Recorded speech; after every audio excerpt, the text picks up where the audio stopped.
Hello, my name is James Hagerty. I'm a demography statistician in the Central Statistics Office. Today we are releasing the population and migration estimates for the year ending April 2020. This release was compiled during the COVID-19 pandemic. The results contained in this release reflect some of the initial demographic and social impacts of COVID-19, therefore. However, as the reference period for this release is the year to April 2020, the impact of COVID-19 is limited as much of the reference period predates the beginning of the pandemic. Additional information and methodological detail are contained in the background notes of this release. The figures in this release generally cover the last 7 years, but you will find tables with further retrospection on the CSO website.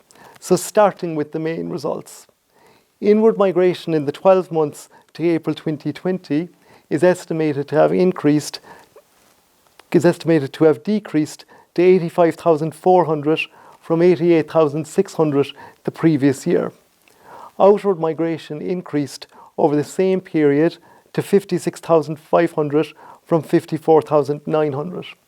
These combined changes resulted in total net inward migration of 28,900 in the year to April 2020.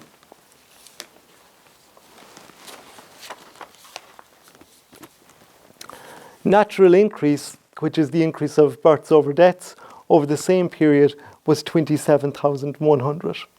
The combined effect of these components was an increase in the population of 55,900 or 1.1%, bringing the population estimate to 4,977,400 in the year to April 2020. This compares to an increase of 64,500 or 1.3% in the year to April 2019. Now looking at the components of population change in more detail and referring first to natural increase. Ireland continues to have natural increase driven by births, which stood at 58,300 in the year to April 2020. However, this represents a decline of 2,900 on the 61,200 births registered in the year to April 2019. And you will see from the graph there in front of you, this is a significant fall on the 77,200 births recorded in the estimates for 2010. Deaths to April 2020 are registered at 31,200, an increase of 800 deaths on the previous year. The resulting births minus deaths results in a natural increase in the population of 27,100. And in fact, this is the lowest level of natural increase recorded for the estimates since 2001. However, it is worth noting that Ireland is one of only 10 EU 27 countries to still be experiencing natural increase. In fact, since 2012, deaths have outnumbered births in the EU 27 overall. Now, before we move on to migration, just a few words on the falling number of births. From the 1960s through to the mid-80s, Ireland's births were in excess of 60,000 and often exceeded 70,000. These births declined to just over 50,000 in the late 80s and remained around 50,000 for most of the 90s. This falling level of births impacts the number of births today, as there are a relatively lower number of women coming through to the key childbearing age group. The key childbearing age group is now 30 to 39. It is worth noting that the average age at which women have their first child is now 31.3. So Table 1 shows us that for each of the next 10 years or so, the number of women entering the 30 to 39 age group is estimated to be less than the number leaving the age group. The fertility rate, which dictates the number of children that each woman of childbearing age will have over her childbearing years, is also declining. You will see from the graph that in 1979, each woman of childbearing age had 3.2 children on average over her childbearing years. By 2019, this had declined to just over 1.7. So the combination of less women in the key age cohorts, allied with a lower fertility rate, leads to falling births. And based on the data I've just presented, we would expect this trend to continue into the next decade. Moving on to inward migration. In the year to April 2020, it is estimated that 85,400 persons arrived to live in Ireland. 28,900 of these were returning Irish nationals, an increase of 2,000 on the previous year.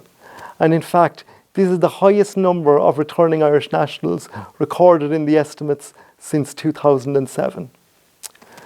56,500 non-Irish nationals are also arrived to live in Ireland, and this is a decrease of 5,200 or 8.4% on the 61,700 non-Irish nationals who moved to Ireland last year. When we look at outward migration, this release shows that in the 12 months to April 2020, outward migration is estimated to have increased to 54,900 from 56,500 the previous year. Outflows among non-Irish nationals decreased from 29,000 to 28,300 over the 12 months to April 2020, while among non-Irish nationals, outflows actually increased to 28,200 from 25,900 in the 12 months to April 2019. Therefore, net inward migration is estimated at 28,900 in the year to April 2020.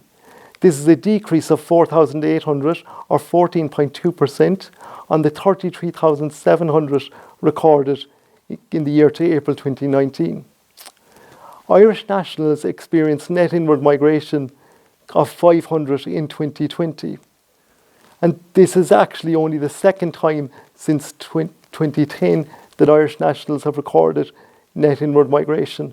And it also reflects an increase of 2,600 on the outflow of 2,100 recorded for Irish nationals in 2019. Net inward migration of non-Irish nationals remained strong, but decreased to 28,300 in 2020 from 35,800 that was recorded in 2019. And this is actually a decrease of almost 21%. So just to summarize what I've said, in summary, the combination of natural increase, just over 27,000, and net inward migration, 28,900, resulted in an overall increase in the population of 55,900, bringing the population estimate to 4,977,400 in April 2020, an overall population increase of 1.1% compared to the 1.3% recorded the previous year. And now just to look at some more indicators contained in the release. In the year to April 2020, 10,000 persons left Ireland to live in the UK and 15,300 persons moved to Ireland from the UK. This is the fifth consecutive year that inward migration from the UK has exceeded outward migration to the UK, and it shows a reversal of the pattern pre-2014. In fact, in 2013, 20,000 persons left Ireland to live in the UK, and just 11,700 persons moved to Ireland from the UK. Now looking at migration by principal economic status as detailed in Table 6 of the release. And this applies to those aged 15 years and over only. For outward migrants, the status refers to their status prior to departure. For inward migrants, it is their current status recorded in the LFS release. So looking at migration flows classified by principal economic status, for inward migrants, the largest category at work represents almost 61%, while 13.5% of persons recorded themselves as students and 14.7% stated that they were unemployed. The comparable unemployed figure generating from last year's release was just over 8%. Looking at outward migrants by their principal economic status prior to departure, 57.4% classified themselves as being at work, 27.9% were students, while just over 6% described themselves as unemployed. Now, looking at Ireland's changing population structure, we can see that between 2016 and 2020, persons aged 65 and over are the only group to increase their population share. And they increased from 13.3% of the total population to 14.5% of the total population between 2016 and 2020. This equates to a volume increase of just over 90,000 or 14.3%. The working age population, those aged 15 to 64, have increased by 150,000 since 2016, but have seen their population share decline slightly from 65.5% to 65.4% over the period. The population aged 0 to 14 has seen its population share decline by 1 percentage point since 2016, and that's tied in to some extent with the declining births that I mentioned earlier. I suppose the other interesting element of this slide is the fact that the overall population has increased by 5% since 2016. So the older population, i.e. those aged 65 and over, is increasing at around 3 times the rate of the general population. 7 of the 8 regions showed a population increase in the year to April 2020, ranging from 0.3% in the border region to 1.6% in Dublin. Dublin's population increase of 22,100 persons brings the population of Dublin to almost 1.42 million in April 2020, and this now amounts to 28.5% of the state total population. The southwest region also displayed strong growth, increasing by 10,500 to reach a population total of 716,700 in April 2020.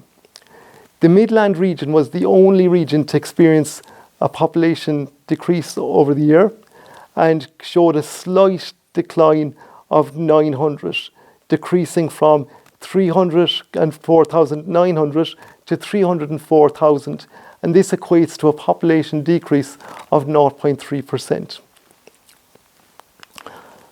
Finally, now we will look at population by nationality and compare the proportion of Irish nationals to non-Irish nationals. You will see that in 2020, non-Irish nationals accounted for 12.9% of the population, and this was an increase up from 12.7% in 2019. The percentage share of non-Irish nationals continues to increase due to continuing strong inflows and a slowdown in the number of citizenship acquisitions. You may note that during the last census cycle, 2012 to 2016, even though there was strong inflows of non-Irish nationals, a lot of the population share increase, I suppose, was eroded by the fact that they were acquiring Irish citizenship. This brings me to the end of the Population and Migration Estimates presentation. Thank you for listening.